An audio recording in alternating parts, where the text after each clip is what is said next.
আসসালামু আলাইকুম। সংবাদে আপনাদের সবাইকে স্বাগত জানাচ্ছি। আমি ফিরোজ তোহা। শুরুতেই সংবাদ শিরোনাম। বাংলাদেশের সর্বশেষ গুরুত্বপূর্ণ আপডেট সংবাদে আপনাকে স্বাগত। শুরুতেই সংবাদ শিরোনাম, পরে বিস্তারিত। প্রথমে জানাবো সোশ্যাল মিডিয়ায় জয়কে তুলোধনা। গত বছরের জুলাই বিপ্লবের সময় স্বৈরশাসক খুনি শেখ হাসিনা নিজেই নিরাপত্তা বাহিনীকে প্রাণঘাতী অস্ত্র ব্যবহারের নির্দেশ দিয়েছিলেন। সেই সময় হাসিনার কথোপকথনের ফাঁস হওয়া একটি অডিও রেকর্ডিং থেকে এই তথ্য জানা গেছে। গত মার্চ মাসে অনলাইনে ফাঁস হওয়া ওই অডিও রেকর্ডিং, যা বিবিসি নিজেই যাচাই বাছাই করেছে, সে অনুসারে বিক্ষোভকারীদের বিরুদ্ধে প্রাণঘাতী অস্ত্র ব্যবহার করার জন্য নিরাপত্তা বাহিনীগুলোকে নির্দেশ দেয় শেখ হাসিনা। এ নিয়ে বিবিসির প্রতিবেদন প্রকাশের পর ক্ষমতাচ্যুত হাসিনা ছেলে সজীব ওয়াজেদ জয় ফেসবুকে একটি পোস্টে দাবি করেন ওই অডিও রেকর্ডটি 2016 সালের গুলশানে হোলি আর্টিজান বেকারিতে অভিযান পরিচালনা করার সময়, কিন্তু অডিওতে মোহাম্মদপুরে র্যাব পাঠানো লিথাল অস্ত্র ব্যবহার এবং হেলিকপ্টার থেকে গুলির নির্দেশ থাকায় তার পোস্টের সত্যতা নিয়ে প্রশ্ন ওঠে এবং তীব্র সমালোচনা হয়। উদ্ভট ও মিথ্যা দাবির কারণে তোপের মুখে পড়েন হাসিনা পুত্র। পরে জয় তার স্ট্যাটাসটি ডিলিট করে দিতে বাধ্য হয়েছে। জানাবো ইরানি হামলার পর মার্কিন ঘাঁটিতে ক্ষয়ক্ষতি দেখা গেল স্যাটেলাইট ছবিতে। গত মাসে ইরানের প্রতিশোধমূলক হামলার পর কাতারে অবস্থিত মার্কিন আল উদেইদ মার্কিন বিমান ঘাঁটিতে উল্লেখযোগ্য ক্ষতির প্রমাণ মিলেছে নতুন স্যাটেলাইট ছবিতে। এটি এই অঞ্চলের বৃহত্তম মার্কিন সামরিক ঘাঁটিটি অক্ষত থাকার ডোনাল্ড ট্রাম্পের দাবির বিপরীত। ডোনাল্ড ট্রাম্প বলেছিল, ইরানের হামলায় কিছুই হয়নি, কিন্তু দেখা গেল ইরানের হামলায় ব্যাপক ক্ষয়ক্ষতি হয়েছে। যুক্তরাষ্ট্রের সেনাদের কাতারে নির্মিত বিমান বাহিনীর ঘাঁটিটি ব্যাপক ধ্বংসযোগ্য হয়েছে।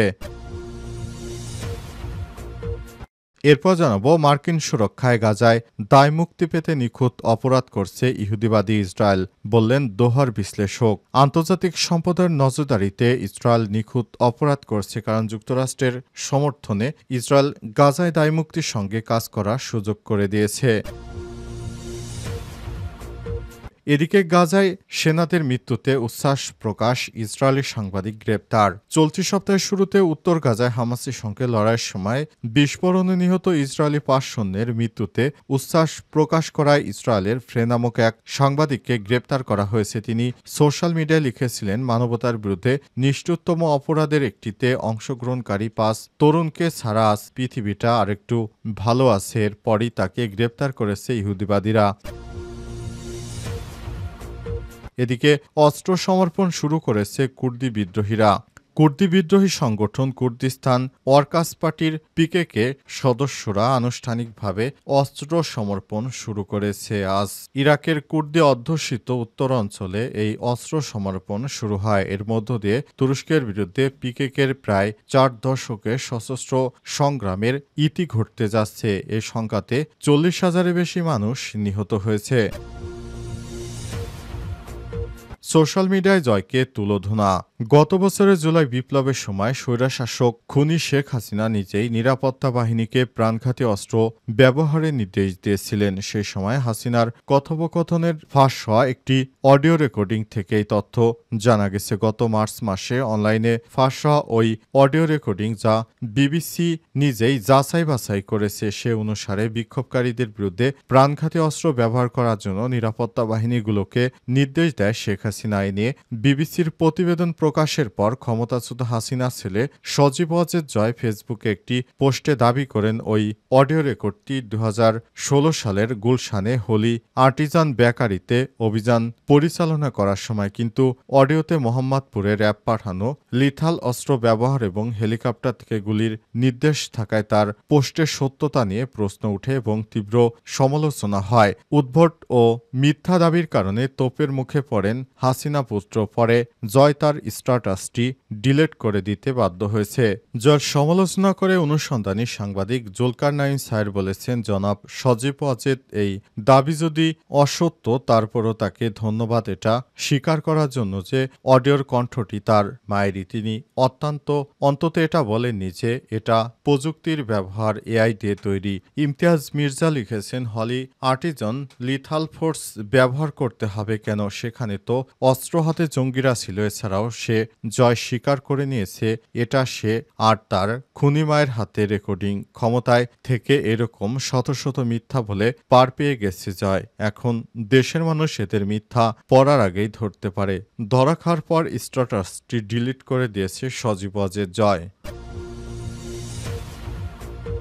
ইরানি হামলার পর মার্কিন ঘাঁটিতে ক্ষয়ক্ষতি দেখা গেল স্যাটেলাইট ছবিতে।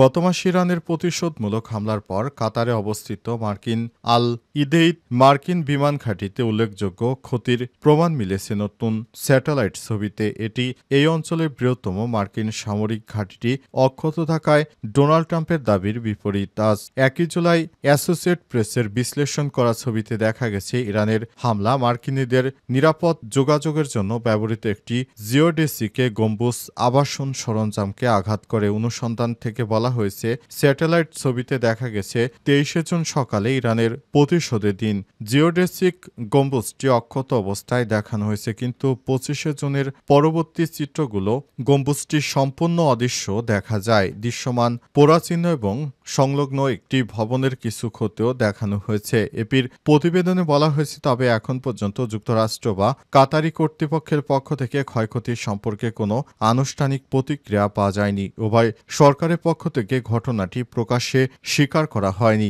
গত 22 জুন ইরানের 3টি পারমাণবিক স্থাপনা নাতানজে, ফোর্দো এবং ইস্পাহানে আমেরিকার আগ্রাসনের পর প্রতিশোধ হিসেবে পরের দিন মার্কিন বিমান বাহিনীর ঘাঁটিতে ইরানের হামলা হয়। এরপর 23 জুন ট্রুথ সোশ্যালে একটি পোস্টে ট্রাম্প ইরানের প্রতিক্রিয়াকে খুব দুর্বল বলে উড়িয়ে দিয়েছেন।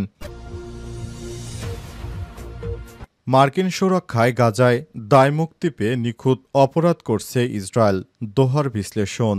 আন্তর্জাতিক সম্প্রদায়ের নজরদারিতে ইসরায়েল নিখুঁত অপরাধ করছে, কারণ যুক্তরাষ্ট্রের সমর্থন ইসরায়েলকে গাজায় দায়মুক্তির সঙ্গে কাজ করার সুযোগ করে দিয়েছে। আজ দোহা ইনস্টিটিউট ফর গ্রাজুয়েট স্টাডিজের পাবলিক পলিসি বিভাগের সহযোগী অধ্যাপক তামের কারামাউত আল জাজিরাকে কথা বলেছেন। তিনি বলেন, আমাদের চোখের সামনে আন্তর্জাতিক সম্প্রদায়ের নজরদারিতে নিখুঁত অপরাধ সংগঠিত হওয়ার যথেষ্ট প্রমাণ রয়েছে। অধ্যাপক তামের কারামত আরও বলেছেন, যেহেতু ইসরায়েল সুরক্ষিত ছিল এবং যুক্তরাষ্ট্রের কাছ থেকে যে সমর্থন পাচ্ছে তার কারণে তারা এটি করার সামর্থ্য রাখে, তাই তারা এটি আগ্রাসন চালিয়ে যাবে। তিনি আরও বলেছেন, যদি মার্কিন সমর্থন না থাকতো তাহলে আমি বিশ্বাস করি এই যুদ্ধ অনেক আগেই শেষ হয়ে যেত। দুঃখজনকভাবে এটি যুক্তরাষ্ট্রের সঙ্গে একটি খুবই সুসমন্বিত যুদ্ধ এবং ইসরায়েল ও মার্কিন উভয় স্বার্থই একে অপরের সঙ্গে জড়িত রয়েছে। অবস্থায় ইহুদিবাদী ইসরায়েল সম্পূর্ণ যুক্তরাষ্ট্রের সমর্থনে এই হামলা চালিয়ে যাচ্ছে। তারা নিজস্ব শক্তিতে হামলা করতে পারছে না। মার্কিন যুক্তরাষ্ট্র তাদেরকে সরাসরি সহায়তা করছে, কারণে তারা সব হামলা চালাতে পারছে। এটি কোনোভাবে গ্রহণযোগ্য কোনো বিষয় হতে পারে না। যুক্তরাষ্ট্র যেভাবে ইহুদিবাদী ইসরায়েলকে সহায়তা করছে তা ইতিহাসের বুকে বিরল এক ঘটনা। পৃথিবীতে এমন কোনো রাষ্ট্র নেই যেভাবে তারা সহায়তা করছে মানুষ মারার ক্ষেত্রে। এমনটা করা কোনোভাবেই গ্রহণযোগ্য কোনো কাজ নয়।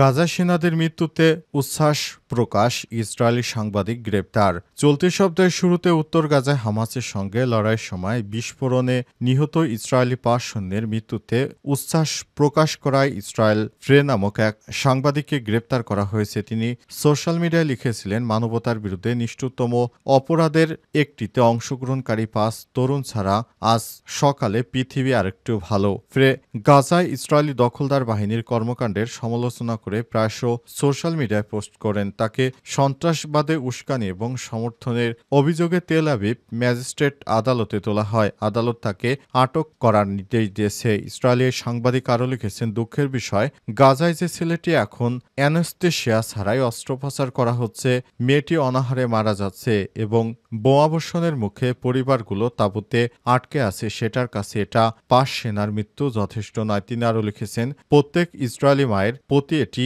একটি আহ্বান। যুদ্ধ অপরাধী হিসেবে আপনার ছেলেকে কফিন গ্রহণ করার জন্য পরবর্তী ব্যক্তিটি আপনি হবেন না, এটি প্রত্যাখ্যান করুন।